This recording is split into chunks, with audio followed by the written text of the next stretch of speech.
మీ business ఏదైనా మీ ఊర్లో promotion చేయాలంటే అది సుమన్ టీవీతోనే సాధ్యం. ఇప్పుడే సంప్రదించండి. పుట్టగానే ఎవరు మహానాయకులు గారు. చామల కిరణ్ కుమార్ రెడ్డి ఎవరు, ఎందుకు వచ్చిండు, ఎట్లొచ్చిండు, పారాషూటా, కింది నుంచి వచ్చిండా, పై నుంచి వచ్చిండా అన్న చర్చలను పూర నరసయ్య గౌడ్ గారు నిన్న బీజేపీ తరఫున ప్రెస్ మీట్ పెట్టినట్టు. ఇక్కడ గతంలో కూడా బీఆర్ఎస్ నాయకులు కూడా ఒక ప్రెస్ మీట్ పెట్టిర్రు. ఆ ప్రెస్ మీట్ లో కూడా నాపై కొన్ని ఆరోపణలు చేశారు. నేను ఒక తెల్ల కాగితం లాంటి వాడిని, ఎందుకంటే నేను గతంలో రాజకీయాలలో క్రియాశీలకంగా పనిచేయలేదు. నేను ఓన్లీ కాంగ్రెస్ పార్టీ కార్యకర్తగా ఒక యూత్ కాంగ్రెస్ ఎన్ఎస్వై ప్రజా సంక్షేమం కోసం ఉన్నటువంటి పార్టీలకు వ్యతిరేకంగా చేసిన ప్రతి పోరాటంలో నేను ఒక విజిబుల్ పర్సన్ ని. గాంధీ భవన్ నుంచి కానీ రాజ్ భవన్ దగ్గర లాఠీ చార్జ్ చేస్తే 3 రోజులు హాస్పిటల్ ఉన్నటువంటి వ్యక్తిని నేను.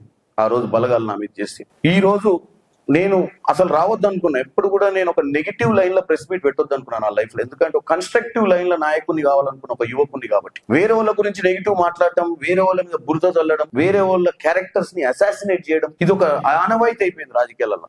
ఈ రోజు ప్రెస్ మీట్ పెట్టడానికి కారణం ఏంటంటే బీఆర్ఎస్ నాయకులు మొట్టమొదటిగా భువనగిరిలో ప్రెస్ మీట్ పెట్టి చామల కిరణ్ కుమార్ రెడ్డి అంటే ఆయన రాహుల్ గాంధీ సంతకం ఫోర్జరీ చేసిండు అని చెప్పి మాట్లాడితే నేను స్పందించలేదు. ఎందుకంటే చిల్లర గాంధీ చిల్లర మాటలు మాట్లాడతారు. ప్రతి దానికి స్పందిస్తే ఈ రోజు మైకు పట్టుకుని గుసాల ప్రజలలో పోలేమని. నిన్న బీజేపీ నాయకుడు కూడా బుర్ర నరసయ్య గౌడ్ గారు కూడా అదే మాట్లాడు. నాకు అంతకుముందు మాట్లాడిన బీఆర్ఎస్ నాయకుల మీద నాకు పెద్ద సీరియస్ కాలేదు. ఎందుకంటే వాళ్ళకి పెద్ద అవగాహన ఉన్న వాళ్ళు కాదు, రాజకీయాల్లో కొద్దిగా సీనియారిటీ లేదు, బచ్చగాను మాట్లాడిరని వదిలేసిన. ఈయన ఒకసారి ఎంపీగా చేసిండు 2014లో, 2019లో కూడా చేసి ఓడిపోయిండు. ఒక డాక్టర్, ఆయనంతలో ఆయన సెల్ఫ్ ప్రొక్లెయిమ్డ్ విద్యావేత్త, లేకపోతే హైస్లీ స్కాలర్ అనుకునేటువంటి వ్యక్తి బుర్ర నరసయ్య గౌడ్ గారు 2 నిమిషాల ఎంక్వైరీ చేసి మాట్లాడాలి. ఏం చేసిన చామల కిరణ్ కుమార్ రెడ్డి అనే వ్యక్తి మా తల్లిదండ్రులు నన్ను ఫోర్జరీలు చేసి ప్రజలను మోసం చేసి బతికే విధంగా పెంచలే. నా పార్టీ కూడా నాకు అది నేర్పలే.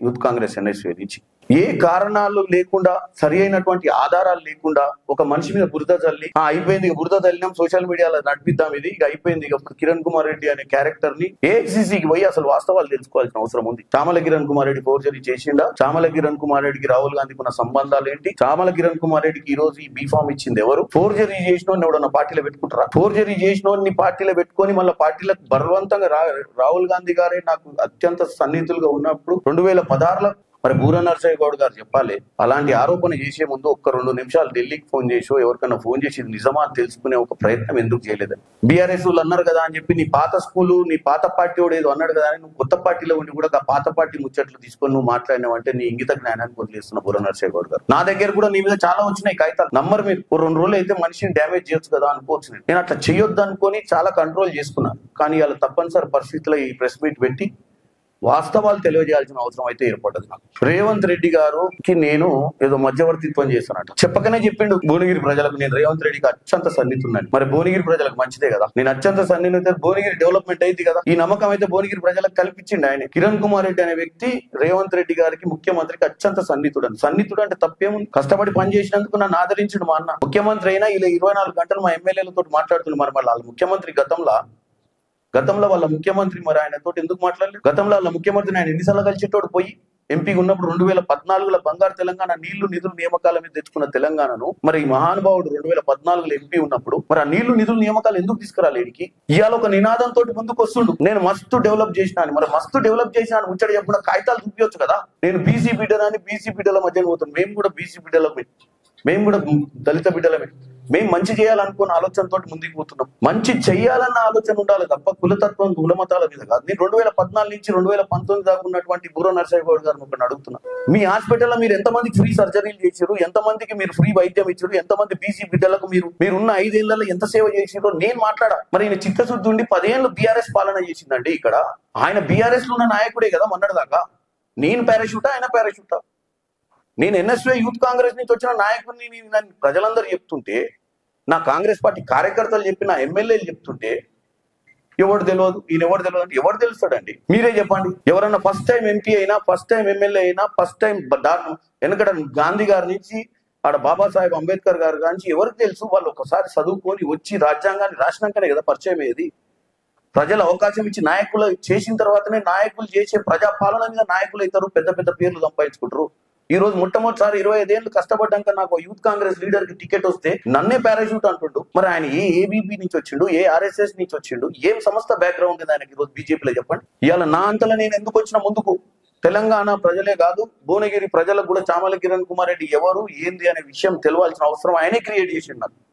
నేను తెల్ల కాగితాన్ని, ఇక్కడ 100 కాగితాలు ఆయన మీద మాట్లాడాలంటే ఇప్పుడు రాజగోపాల్ రెడ్డి గారి గురించి మాట్లాడి 2009లో భువనగిరి పార్లమెంట్ నియోజకవర్గం దానికి మొట్టమొదటి పార్లమెంట్ అభ్యర్థి రాజగోపాల్ రెడ్డి గారు. మరి 2009 నుంచి 2014 దాకా వీళ్ళందరూ కలిసి పార్లమెంట్ లో సోనియా గాంధీ గారు ఇచ్చిన మాట నిలబెట్టుకోనికి పోరాటం చేస్తేనే కదా తెలంగాణ వచ్చింది. ఆ తెలంగాణ వస్తేనే కదా ఈ దొరవారు కాడ ఊడిగం చేసి బీసీ నినాదాన్ని ఆత్మగౌరవాన్ని తాకట్టు పెట్టిన బూర నరసింహ గౌడ్ ఎంపీ అయింది. క్యాండిడేట్ ఎవరో తెలియదు అంటాడు. ఎట్లా తెలుసా బూర నరసింహ గౌడ్ పుట్టంగానే ఏమన్నా నీ ఫోటో ప్రజలకు వెళ్ళిపోయిందా? నిన్ను కేసీఆర్ డాక్టర్ సెల్ అధ్యక్షుడు చేయకుండా నువ్వు ఎవరివి? ఎదుటి నాయకుడికి నాకు కూడా అవకాశం వచ్చింది, నాకు ఈ రోజు ప్రజలు ఓట్లేసి గెలిచినాక నేను చేసే సేవను బట్టి నాకు పేరు వస్తుంది తప్ప తప్పుడు ప్రచారాలు చేయడం మానుకోవాలి. ఆయన మీద 106వ సర్వే నెంబర్, నేను మీ విలేకరులకు చెప్తున్నా, ఇప్పుడు చెప్పాల్సిన పరిస్థితి ఏర్పడి 106వ సర్వే నెంబర్ పశుమాముల ఈ దొరవారు పోయి ఈయన ప్రజల మధ్య నుంచి ఒక పతివత మాటలు మాట్లాడుతుండు. ఈయన ఒక్కటే సమాధానం చెప్పమని నాకు వచ్చిన అలిగేషన్ ని నేను ఏ రోజు చెప్పలేదు. ఎందుకంటే ఈ అలిగేషన్ అనేది ప్రూవ్ కావాల్సిన అవసరం ఉంది. నేను ఫోర్జరీ సంతకం చేసిన అనేది ప్రూవ్ కావాల్సిన అవసరం ఉంది. అది మీరే చేయాలి, ప్రజలే చేయాలి.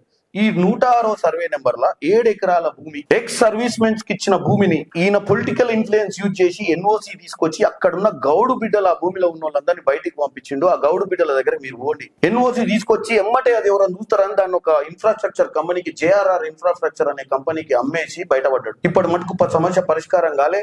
దాంట్లో లబ్ధిదారులంతా రోడ్డు మీద, దాంట్లో గతంలో ఉన్నటువంటి అక్కడ ఉన్నటువంటి మనుషులు ఎవరైతే ప్లాట్లు దాన్ని 3 లేఅవుట్ చేసి ప్లాట్లలో ఇబ్బందులు ఉన్న మనుషులందరూ కూడా ఇలా రోడ్ల మీద ధర్నాలు చేస్తారు. నేను నా దగ్గరికి 10 సార్లు వచ్చి వాళ్ళు నా అభ్యర్థిత్వం ఖరారై నా మీద కూడా ఒక అలిగేషన్ తీసుకొచ్చి ఈ దొరవర్లే, నేను మాట్లాడలే, మీకు చెప్తున్నాను. 2001లో నేను ఒక ప్లాట్ కొనుక్కుంటే ఇబ్రహీంపట్నంలో, నేను అప్పుడు ఒక సామాన్యుని నా ఆఫీస్ లో ఉన్నప్పుడు నేను ప్లాట్ కొనుక్కున్నాను. ఆ రోజు ఈ పరిస్థితి లేదు. నేను ఏ రోజు రాజకీయాలకు వస్తానని కూడా అనుకోలేదు నా జీవితంలో. నేను 2001లో నేను మా ఆఫీస్ లో ఉన్న 7-8 మంది కలిసి 10 ప్లాట్లు కొనుక్కున్నాం లేఅవుట్ లో 200 గజాలు. ఆ 200 గజాల ప్లాట్ మీద కూడా ప్రైవేట్ కంప్లైంట్ పెట్టించి పొజిషన్ ఉన్న ప్లాట్ మీద నేను అసలు ఎవరు వచ్చిరో కూడా తెలియదు ఆ ప్లాట్ దగ్గరికి. మరి ఎట్లా మరి రాజకీయాలు చేయాలి చెప్పండి మీరే? నాలాంటి యువకులు రాజకీయాలకు ఎట్లా రావాలి, మరి ఎట్లా బతకాలి? కష్టపడి టికెట్ తెచ్చుకోవడం ఓకే, ఈ అబాండాలు మోయడం ఓకే. ఇక ఆయన విషయానికి వస్తే ఇంకా చాలా ఫైల్స్ ఉన్నాయి. ఇంకా నెక్స్ట్ ఆయన మాట్లాడినాక నేను కూడా కంటిన్యూ పెడతా ప్రెస్ మీట్లు. అమన్ గల్లా ఏమైంది 1992లో, మరి ఆయన కుటుంబం గురించి కూడా వాళ్ళ సొంత పిల్లనిచ్చిన మామ నాకు ఫోన్ చేసిండు. మా తుంగతుర్తి పార్లమెంట్ నియోజకవర్గమే పాపయ్య గౌడ్ గారు. మరి ఏం చెప్పు వాళ్ళ సమస్యలు.